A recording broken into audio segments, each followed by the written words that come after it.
Hi, this is Talon Jane. I'm doing my FTT 221 ring lapping lab. This is the week 3 practical application. My references for this are the ring lapping lab workbook, as well as the Weaver torque specs sheet and the Weaver base mount instructions, which I'll link both of those in the video below. We'll be mounting this on my Ruger 1022 here, and in just a moment we'll go through clearing that and ensuring our work area is free of any ammunition, and then we'll go over our tools that we're going to need and basically the overall concept. So hope you enjoy the video. Thanks. To clear this particular firearm, this is the Ruger 1022. First thing we're going to do is make sure we're pointed in a safe direction, that the weapon is on safe. We're going to drop the magazine, ensure that the magazine doesn't have any ammunition. We're going to inspect the chamber and inspect the feed well, making sure physically and visually that there is no ammunition anywhere in and around this. And now this firearm is cleared. We're going to be putting this into this Real Avid gun vise, which we'll get to in just a moment. And we'll get to the tools. As you can see in the area behind me, there is no ammunition present. And now let's go ahead and start looking at what we're going to be using for this. Okay, to go over some of the things that SDI sent me, as well as some of the additional tools that we're going to use. SDI sent this Weaver lapping kit. This is for the 30mm rings. So you have the tools here, we'll go over that. Came with some lapping compound.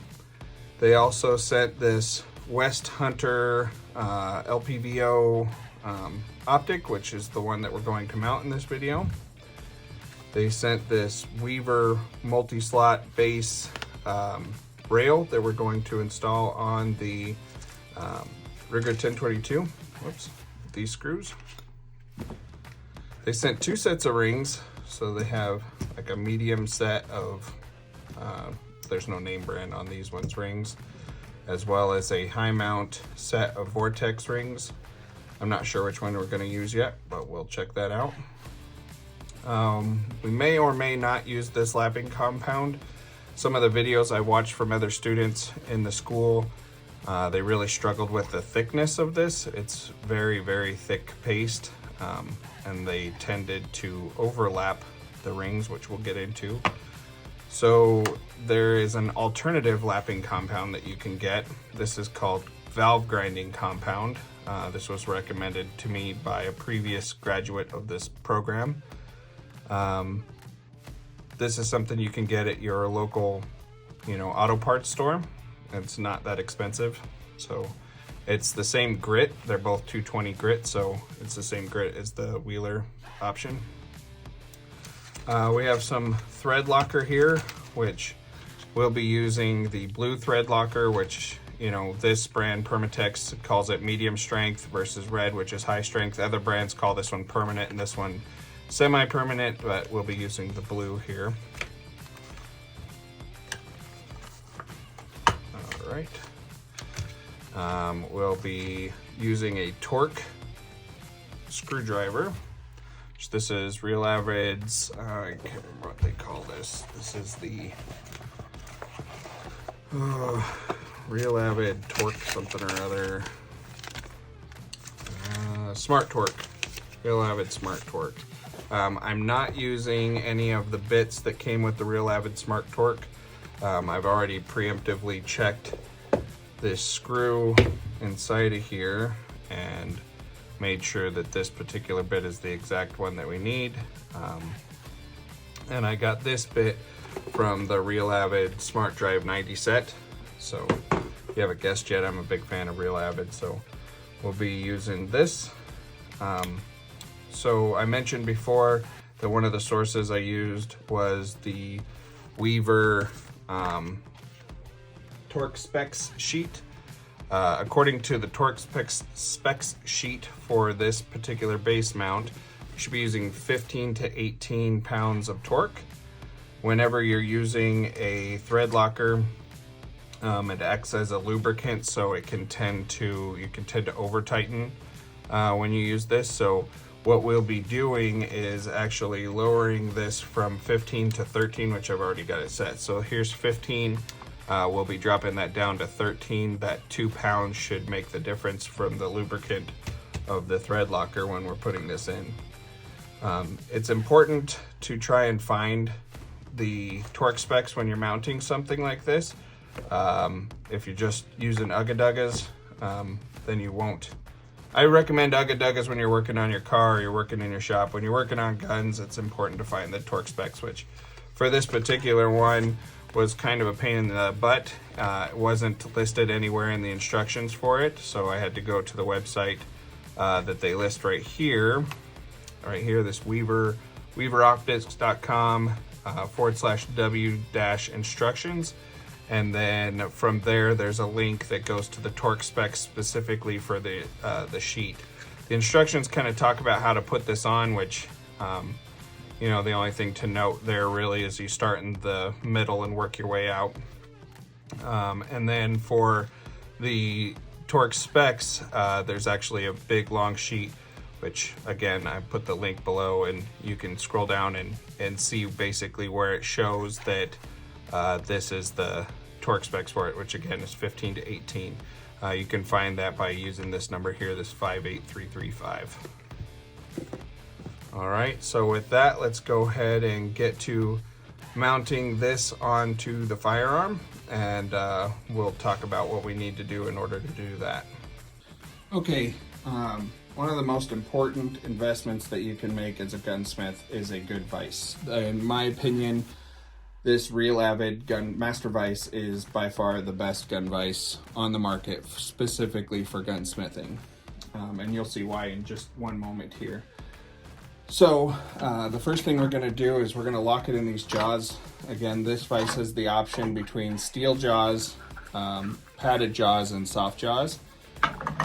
Because we'll be going right onto the stock here, and I'm not super worried about this particular stock here, we can use the soft jaws. If this was a really nice wood stock, or you know, something to that effect, I would probably use the padded jaws, but with this, on this black stock, we can just use the soft jaws to lock it in. Okay, so next thing, I've already got it locked in the vertical position, but this whole thing moves around. So you can lock this into the vertical position, and then basically it still has a little bit of adjustment here. So we'll use this level. We're not really to the point yet where we really need to get it level until we're putting the scope on, but you can kind of get it close here and here, and then you just lock down the bottom. Okay, so before we put this on, we need to ensure that there's no oil down inside of these holes where we're going to put the base, okay? So in order to do that, we are going to take a Q-tip, or, you know, this is something I got from Harbor Freight. You can get these cotton swab assorted packs. I don't remember how much it is, it's super cheap, but you can use one of these. And acetone, this is two more things I didn't notice, you know, or didn't mention a second ago when we were doing this, but we're just gonna get a little bit of acetone, or a degreaser. You can use acetone, denatured alcohol, or brake cleaner, or anything else. We're just gonna make sure that we get all of these holes degreased. And there we go. But you can see right there why we did it, see that? We'll do that one more time.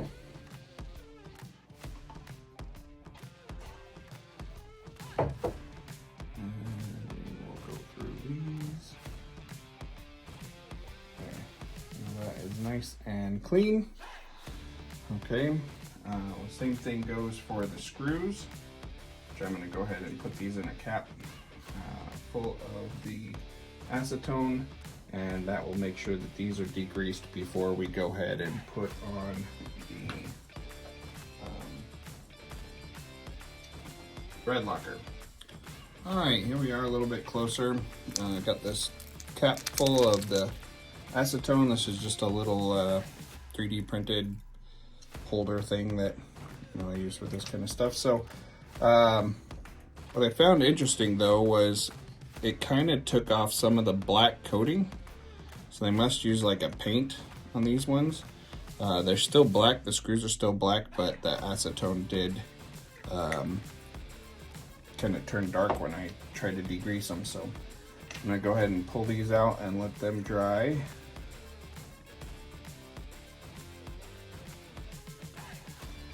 Before we start doing this, I'm gonna go ahead and put on a pair of gloves because I don't want to touch these now that I've degreased them.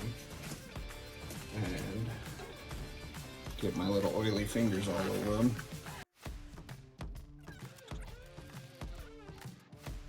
Again, this is the medium strength thread blocker. Loctite, thread locker. Loctite's a brand, but it's all the same thing. Okay. So we're going to make sure our holes line up here, which they do. We do not want to get any of this thread locker in the action. So we're going to be really conservative with how we apply this.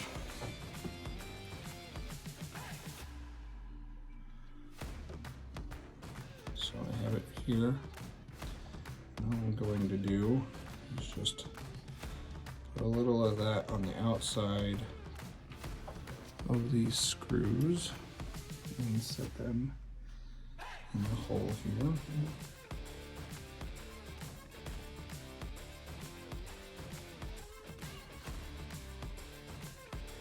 I keep the containers like this together. That way when I hang them up, I know exactly which one's what or whatever, and this gives me the ability to hang it up on my wall here. So it's just a little tip there, cut off the plastic, holds them. Same thing with the grinding compound.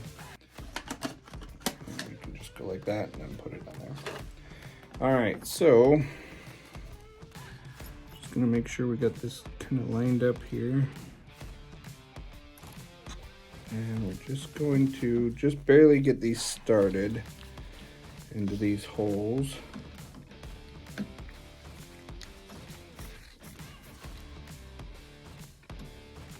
I'm not tightening anything down right now. I'm just making sure nothing's cross-threaded. Everything is in the holes where it's supposed to be. Okay. With that fourth one, we're gonna go to just tight, not any pressure, just a tight.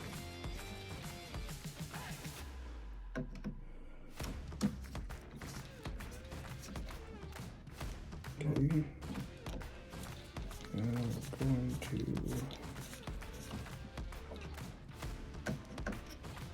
do the inside first. We're not going to click on the deal, we're just going to, okay.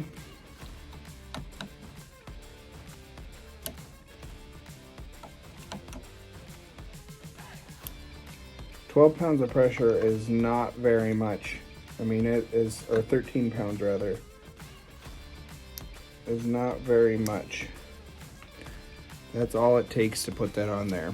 That thread locker on there, that's probably closer to 15. So we're where we need to be. Okay. And that is mounted. Okay, so the next thing we're going to do is start putting the rings on so that we can do our lapping. Okay, so before we attach this scope, we want to ensure that our rail is level. So I'm using the Real Avid gun vise, which has a lot of adjustability here, down here, and back here for ensuring that it's level. I've already made the adjustment, so on this direction. So what we can do, it's just a hair off. Okay, and then what we'll do is, now that it's level this direction, I'll move the camera and we'll look at this direction. Now you can see the bubble is far off. Let me see if I can back up a little bit here. There's a knob right here that you can see with my finger that allows us to make adjustments with this particular gun vise, which makes it really nice. So we can just adjust that perfectly into the center there. Perfect. So with that being said, this is now level and we can begin attaching the scope rings and everything else to get this scope properly mounted. All right, so where we last left off, I decided to go with the no-name brand rings that they had versus the Vortex rings, and that's because you technically want to go with the lowest rings possible that don't interfere when you put the optic on. Like, for example, this LPVO is a little different because it's straight, it doesn't have a belt. Let me grab a different one. So if I was using this Vortex here, Crossfire 2, I would have to be cognizant of the bell on here, basically making sure that it doesn't touch the barrel. Even this Crossfire is pretty small, so it doesn't really have that much of a chance. But either way, we're gonna go with the lowest ones, which the lower of the two options was the not Vortex, so that's what we're gonna use. I already kind of held it up to my shoulder, came around over here and checked the eye relief and gave myself some leeway here for small adjustments once I get it mounted. So you kind of want more forward eye relief. If it's way back here, you're going to find your head is too far back in order to shoot properly. So more forward is better, gives you that more relief or what. So what I found was somewhere right around here was about perfect. So I set my scope rings up where they needed to be. Next, came into an issue. These particular scope rings, these no-name brand ones, I can't find the specifications, obviously, for tightening them down. But in addition to that, there's no way to, you know, screw this in to get inch pounds. I could grab a socket and grab my torque wrench, but then I'd be into foot pounds, which again, I don't know what the foot poundage would be for these. So against my better judgment, I'm going to use Ugga-Duggas to try and figure these out. Now, if you don't have, you know, a smart torque screwdriver, I can tell you that it's not a lot. You will strip these out before you get, you know, prior to you getting to that point. You're not trying to wrench down on these. I'm using this tiny torque wrench here there's a hole on the side that you can kind of fit in there, and that will allow you to kind of get some leverage to tighten these. So I'm going to basically go to similar, maybe just slightly higher than the 12 or the 18 pounds, so probably like a 20 pound, which I'm thinking is right there. And again, I'm just using Ugga-Duggas on this, so because I don't have it, I generally would recommend against this, especially when mounting a scope. But those are now tight and in place. And we can grab our alignment pieces. This is another thing I recommend highly when doing this kind of stuff, is a magnetic tray to keep from losing your pieces. So we're going to go ahead and mount these in here, and then once we do that, we can check our alignment, and then we'll go ahead and start scope lapping it. So to do this, what we're going to do is take one of these, put it in place. We're not going to apply any thread locker at this point, okay? This is another bit out of that same bit set, this one right here. So we're going to take that bit. I'm only using, in fact, I'm not even going to use that. I'm going to use this little guy. So I'm going to use the little attachment here. And we're just going to put these in very, very loosely. Okay. So not even touching yet. We're just going to get all 4 of them in.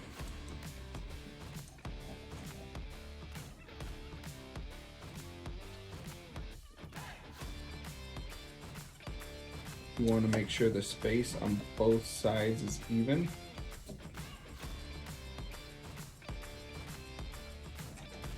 Just going to go down to there.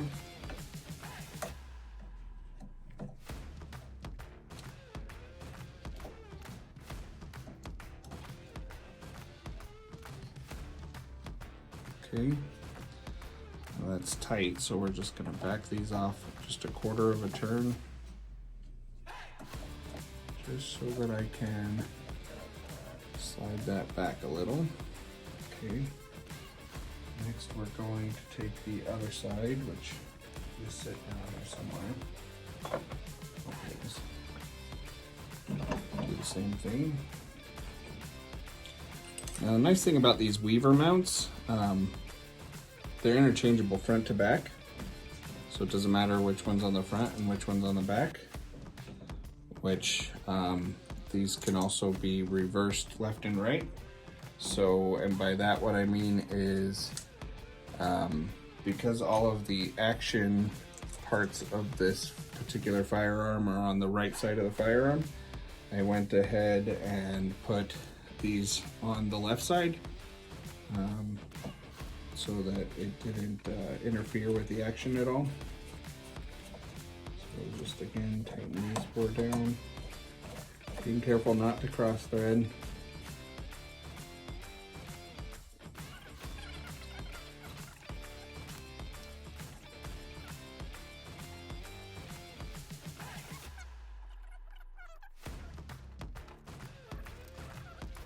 So I don't know if you can tell, these are so close to being perfect, but there is just a hair, I mean, we're talking just barely a hair on the front.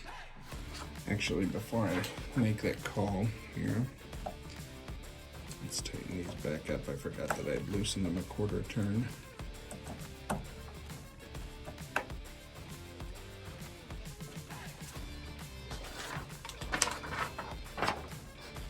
So again, these are, I mean, if I was doing this for a customer, I might say that that's solid. The alignment is good at least. But we're still going to lap that for 2 reasons. Again, lapping is not just about this alignment, although it you know, obviously it does help for that. It also makes it so that the inside of the rings is smooth for the scope and doesn't damage your scope while you're in there. So next thing I'm going to do is I'm going to take a little piece of tape here.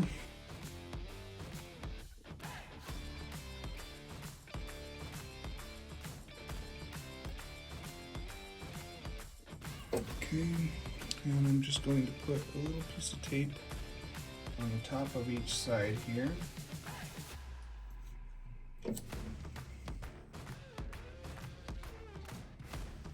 I'm going to write an F and a B for the front and the back, and then I'm going to write an arrow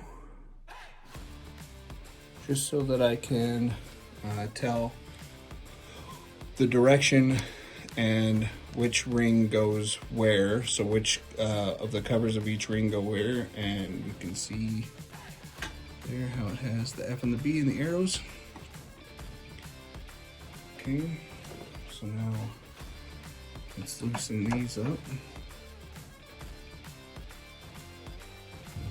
Taking off the covers and all of the screws, we have the rings ready to be lapped.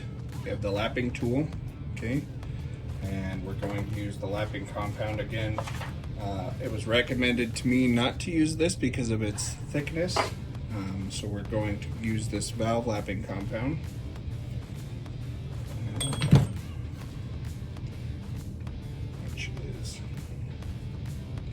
very goopy. Let me just take a little bit of this and get that into each one of here. And over here. Again, I have my gloves back on. Anytime you're dealing with chemicals, period, you should be wearing gloves. You don't want that stuff, you know, getting inside of you.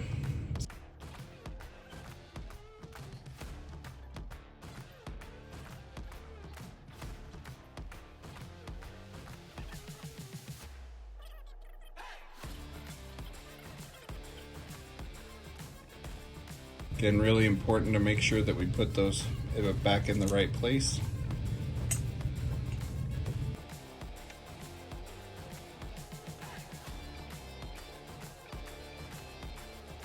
Okay, so again, I'm only going to touching, and then I'm going to make very, very sure that as I tighten these down, I do it in such a way that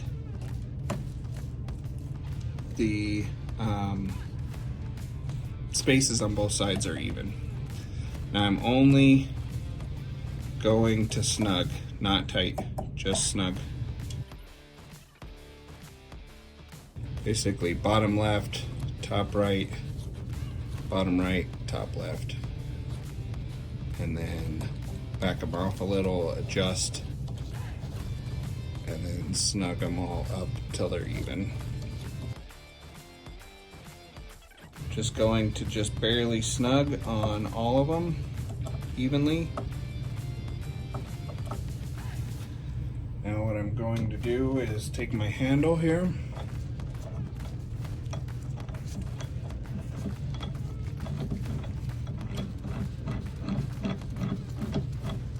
Now what you'll be able to tell is I can turn this, okay? It's not so tight that I can't turn it. I'm going to do it 1, 2, 3, and I'm going to go up and I'm going to go forward and back.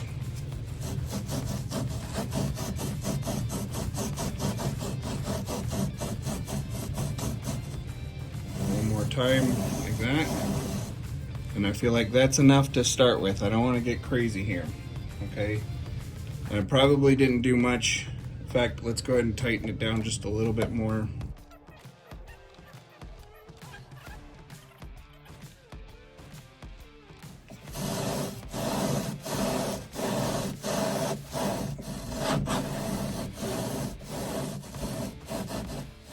Okay, well, the last thing I want to do is overlap. We can continue to do this, but I don't want to overlap.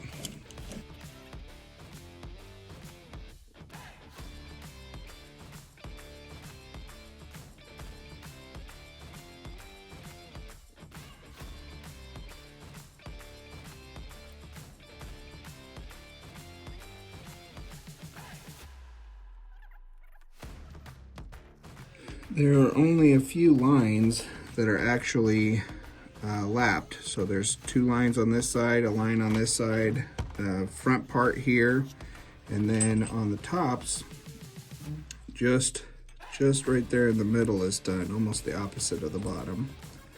Same thing there.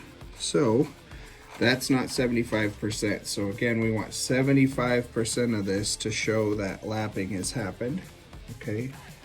So at least gives me an idea of what we're doing here. So let's go ahead and add a little bit more lapping compound.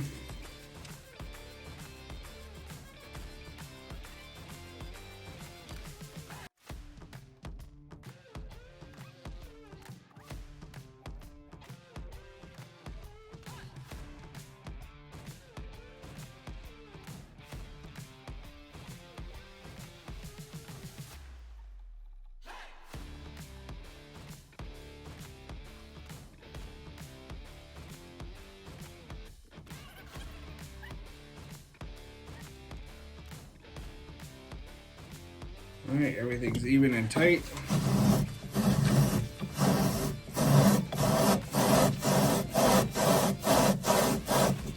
Backwards and forwards.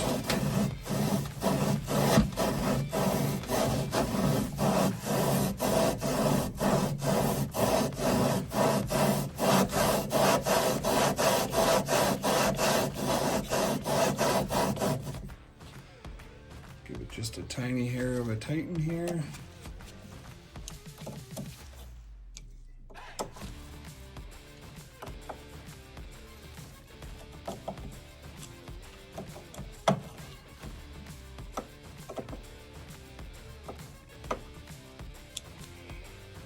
Tightened.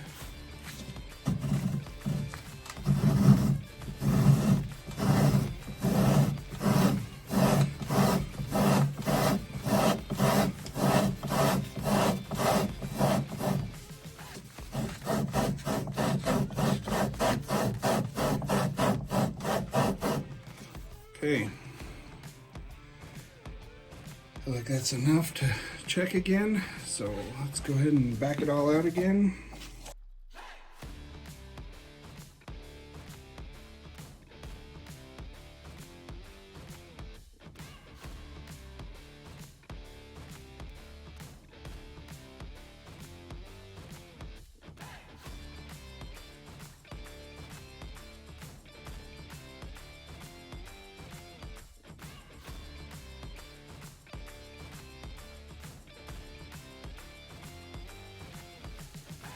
So as we can see on this one, we've got about 66 to 70% between here. Really just this last little tiny bit here in the middle. And this bottom one, we're about 80%.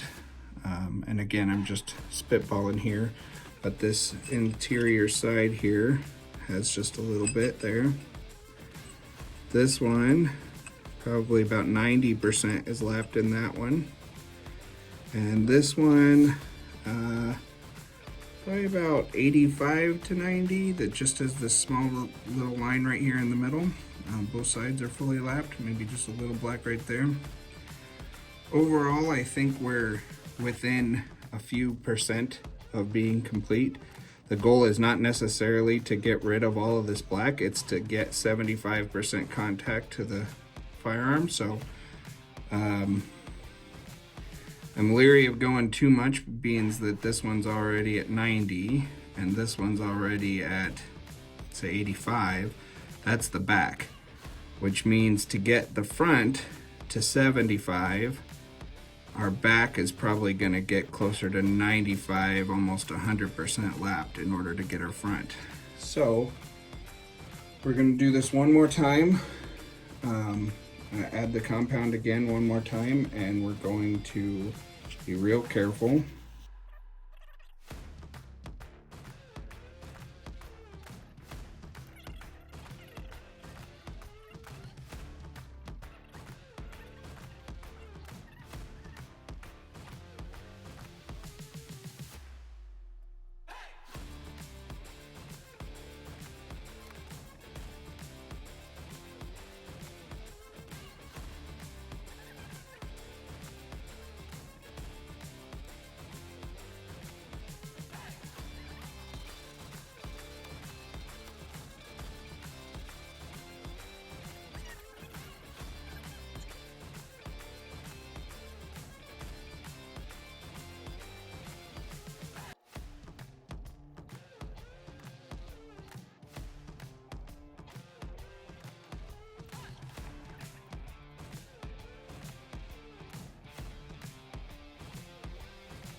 We're still at basically 66 to 70% here, about 80% here, 95% here, 90% here. So if you look here, overall, this is probably the one with the least lapping, this front one here. But overall average of at least 70-75% is touching, with the back being 95%. So I'm gonna say that that is good. The next step is we need to clean it up. As you can see, there's some metal shavings all around here. All those little sparkly man glitters are everywhere. So what we're going to do is get some alcohol, and I'm going to clean all these off, and I'll be back in just a second. So why do we lap if we already had decent alignment when we were using the alignment? And if you look here, it's really easy to see how much material was removed, but more so how much was removed in a non-uniform way. If this was perfectly round, then when we used our lapping tool and we lapped, we would have a very even grind across the entire thing. However, because it's not perfectly round, when we lapped, we ended up wearing away certain parts of this down to the bare metal, and in other parts, the paint was hardly touched. So that meant we had high spots here, low spots here, another high spot on one other side. When we tighten this down on our optic, those high spots and low spots would have created pressure in uneven pattern around the scope, which could affect our accuracy. So by lapping this the way that we did, we were able to reduce that and make it so that there's more even consistency with the how much is touching it. And like I said before, even now, even after lapping, we have about a 75% lap rate. So after I cleared it all off, and look at this, like for example, this one you can see is almost completely lapped there, tiny little ring there. This front one, same thing, tiny little bit towards the edges. The front and the back, however, you'll notice had this groove along the bottom, which would have meant there would have been pressure coming in from either side on both of these bottoms. So it's really good that we've evened this out so that our scope now will mount and have a lot more even pressure after that lapping. Okay, so would that be the same thing that would happen if we had super high-end optic scopes, you know, like, or optic rings? Probably not. You know, if we purchase, say, Vortex has some really high-end rings that can run, you know, $200, $300, $400. If we were to try and lap those particular rings, chances are they would be very even around. These, like I've stressed several times throughout this, is there's no name brand on this. Whoever made these didn't even want you to know that they were theirs. So, you know, obviously now though, we've increased this, the quality of these rings significantly. And by mounting them properly, lapping them the way that we did, we've turned these rings, taken these rings from being the probably $20 rings that they were, and put them on par with, say, a $150 set, compared to the $20 set that we had. So next thing we're going to do, again, we made sure that we've marked our front and our back. Let's see here. Back, forward. Okay, so we've got these to go like this. I need to clean off these screws too. They still have the lapping compound on them. In fact, I'm going to do that real quick and then we'll be right back. All right, so I went ahead and cleaned up all 8 of the screws that are going to go into these rings. Cleaned out the ring holes, and I've applied a small amount of the medium strength thread locker. And we're now at the point where we can begin to mount the optic. There's a couple more things that we need to go over first, and we'll do that now. Here we are post lapping. You can see the alignment now is dead on. I tried to get the best lighting and background as I could to show you that now that we've lapped them, there's no longer any deviation whatsoever. So we're ready to move on to mounting the scope. So there's a few things that you want to do before you mount an optic, okay? And there's a few ways to be able to do it. So if you have a bore sight, that really helps when mounting optics. However, they're not necessary. But one of the things you want to make sure that you do is ensure that the reticles inside of your optic are at the most adjustable point they can be. In other words, if your reticle in your optic is all the way to the left and you mount it and it needs to move to the left in order to hit on target, you can't move it to the left. You've already got it all the way to the left. And there's a few ways to do that. One is you can ensure that you count it. So basically you go all the way to the left, and then count halfway back to that point, which is probably the easiest. For the purposes of this, that's what we're going to do. We're going to put the reticle at the exact halfway point inside of this optic. Once we get it onto the rifle, we'll talk about how to ensure that the reticle itself is exactly horizontal and vertical inside of there perfectly. So we'll get to that in just a moment. Okay, so we've got the scope put into the rings. I've got the rings loosely placed on there. The scope is still movable inside of the rings. We know that this is level, so the rings are level. Now we have the scope in here, and we can use this bubble level to basically get it so that it is perfectly level. So it's perfectly level right to left, so that it's level with the firearm, and then that will allow us to tighten these down just a hair and lock it in place. Prior to doing this, while this should be perfect, okay, and the reticle inside should be in line with this, that's not always the case. If the reticle is not in line, it can be verified with a really easy method. And for that, what I use is a piece of string and nut, which I have set up right there. Okay, so this piece of string is hanging. So I'm using this nut like a plumb bob up against this. So it is straight up and down. Okay.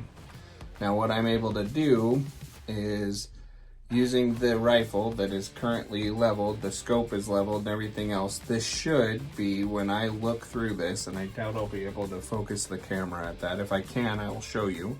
But what I'm going to do is look through this and basically ensure that the reticle, its vertical line, is exactly on the string that is hanging right here. So this string, which you can't hardly see in this camera, I have some black on the string, just a little tiny spot right there, that's right in line with the scope. And so what I'll do is I'll get behind it here.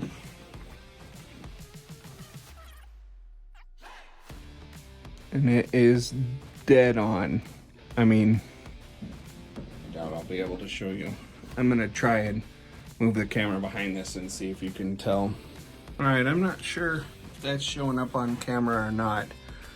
The phone is tipped a little bit, but you can't tell. The reticle itself is perfectly in line with that string, so that you can tell that since the rifle is level, the scope is level, and the reticle is level with that line, we now have a perfectly aligned scope to the rifle, and we can tighten it back down. Now that everything is good, we're going to use our torque wrench set at 13 foot-pounds. We are going to be careful not to move this. In the same pattern that we've been using, we are going to tighten these down.